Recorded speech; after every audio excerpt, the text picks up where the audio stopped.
Seguimos en UPAO Noticias, siempre en vivo, hoy en esta edición de último día del año, 31 de diciembre del 2021.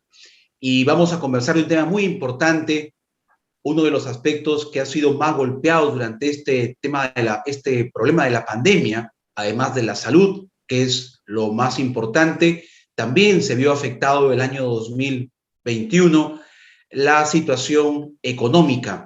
El país hace esfuerzos por la reactivación económica y sobre todo de generar empleo, que es lo más importante, puestos de trabajo para miles de familias que perdieron el trabajo, repito, a consecuencia de la pandemia por la COVID-19. En este contexto vamos a dialogar el día de hoy con el economista, el señor Alejandro Inga. Él es director de Asuntos Económicos y Financieros de la Cámara de Comercio de La Libertad, para hacer un análisis primero de cómo nos deja este año 2021 en el aspecto económico, las expectativas para el próximo año y también de manera muy precisa saber su opinión de la experiencia que tiene el señor Inga sobre esta prórroga que ha dado el gobierno de la exoneración del IGB, del Impuesto General a las Ventas y de otros aspectos vinculados con la asignación que le dio el legislativo al ejecutivo para administrar temas en lo que respecta a materia tributaria. Señor Inga, bienvenido a UPAO Noticias, muy buenas tardes. Muy buenas tardes, Alberto. Gracias por la invitación para poder conversar estos temas económicos. Ya estamos finalizando el año y hablar un poco también sobre las perspectivas para el próximo año y los años seguideros, ¿no? Así es, señor Inga. Termina este año 2021 y qué reflexiones para no cometer los mismos errores, porque eso es lo interesante, nos deja un año, una experiencia y hay que tratar de subsanar, corregir errores para que en el futuro no se vuelvan a repetir. En el plano económico, ¿qué es lo que tendría que hacer este gobierno del profesor Pedro Castillo para subsanar errores presentados el año que estamos terminando? Sí, Alberto, mire, lo importante que hay que remarcar que el Perú necesita crecer de manera sostenida. Eso hay que remarcarlo. Necesitamos crecer de manera sostenida en los próximos 20, 25 años para poder ingresar al grupo de los países desarrollados. Y la tasa de crecimiento mínima que debemos tener, 4% promedio anual. Si nosotros crecemos en los próximos 20, 25 años de manera sostenida a un 4% promedio anual, vamos a alcanzar el bienestar para nuestra población tan igual como lo tienen los países desarrollados. Ese es el reto para el país. Y entonces, ¿qué cosa es lo que debe hacer este gobierno y los próximos gobiernos para generar ese crecimiento sostenido? Por decir, este gobierno está cometiendo un error muy grave, porque ha anunciado políticas que ya se aplicaron en nuestro país y se han aplicado en otros países sin el éxito esperado. Nosotros en la década del 70 y 80 aplicamos políticas que este gobierno está anunciando. Nosotros aplicamos en el año 69 una reforma agraria. Este gobierno está anunciando una segunda reforma agraria, que tampoco le he explicitado muy bien en qué consiste, pero ya el hecho de decir una reforma agraria, la reforma agraria que se hizo en el año 69 tuvo como características de expropiar las tierras o los agricultores grandes, y esas tierras se los entregó a los trabajadores pensando que se iba a conseguir bienestar. Y eso no fue así. Digamos, ¿qué cosa también se hizo se expropiaron empresas privadas y se crearon empresas públicas? También se ha anunciado por ahí de expropiar empresas mineras. Ahorita hay una política antiminera en el gobierno. Digamos, el gobierno no está conteniendo la turbulencia social que se ha generado en el centro del país, que ha propiciado que una de las empresas mineras más importantes en el mundo, en el Perú y en el mundo, digamos, esté cerrando, esté suspendiendo sus labores.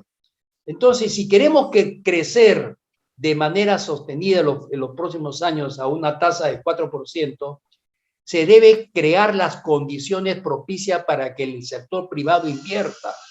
Cuando el sector privado invierte, ¿qué cosa genera?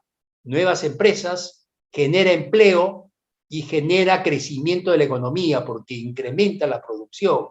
Y en este momento, digamos, las últimas cifras que ha publicado el Banco Central de Reserva en cuanto a las expectativas empresariales, digamos, las expectativas están en el tramo pesimista. Digamos, los empresarios ven el futuro de manera pesimista. Y si ven de manera pesimista, entonces no se va a generar lo que se requiere para crecer, inversión privada. Y ese es el problema, esa es digamos, la falencia que está cometiendo este error, este gobierno, al anunciar políticas que no están generando confianza, por el contrario, generan mucha incertidumbre en el futuro de la economía. Y en este contexto, señor Inga, el gobierno ha emitido 6 decretos legislativos, como por ejemplo uno de ellos es el de la prórroga de exoneración del impuesto general a las ventas. ¿Cómo impacta esto en la economía y en el crecimiento al que usted nos está haciendo referencia la tarde de hoy, señor Inga Durango?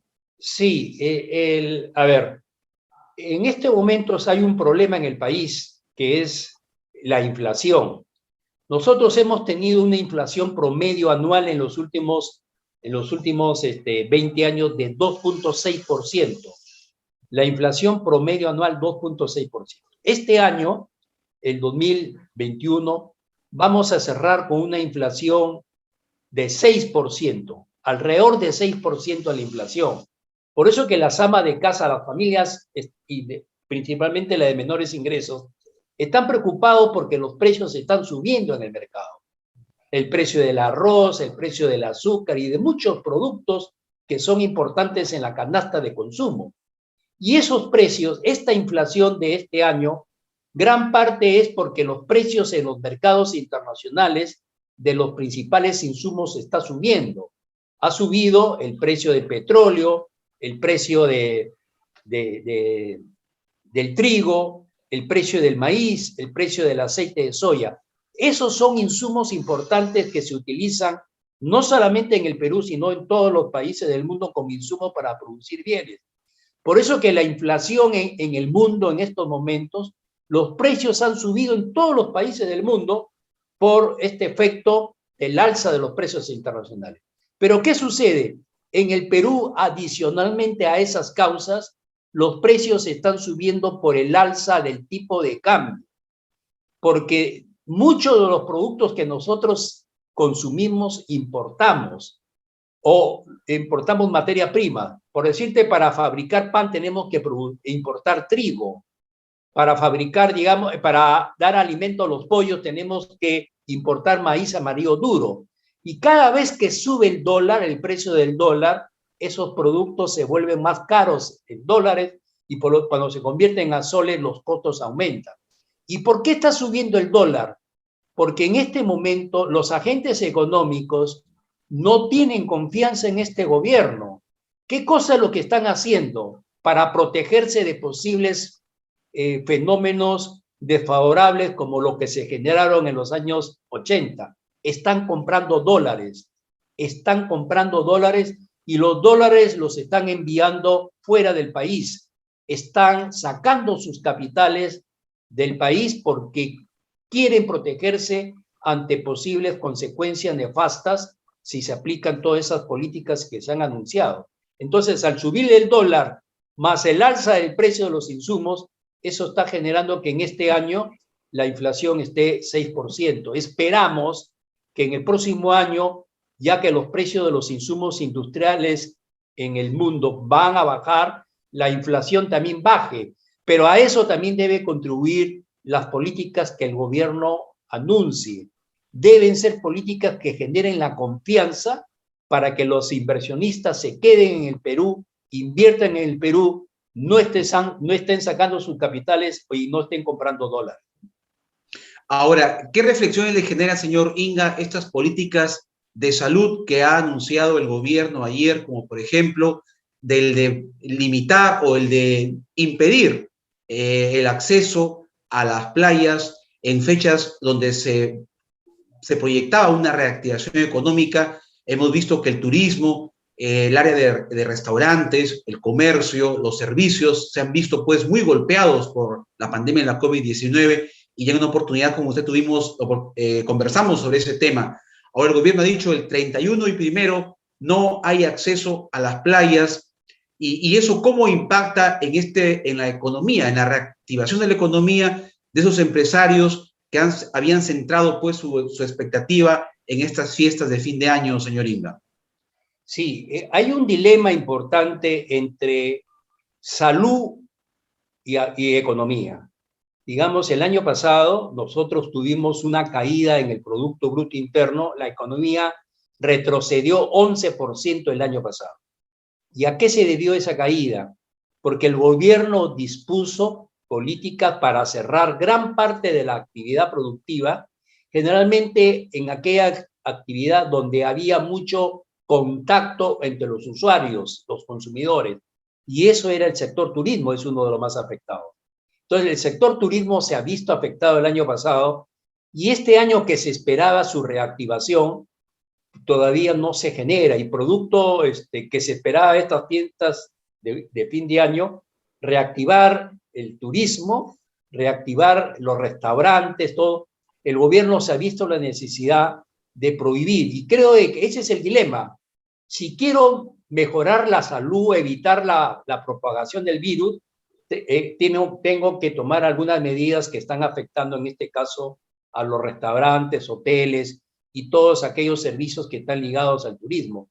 Creo que, como te digo, es un dilema. El gobierno, si ha visto, si ha previsto, si tiene cifras de que el número de contagiados de una posible tercera ola, si es alta, entonces creo que las medidas no son agradables, pero creo que vale la pena aceptarlas para poder, digamos, tener un crecimiento futuro sostenido importante.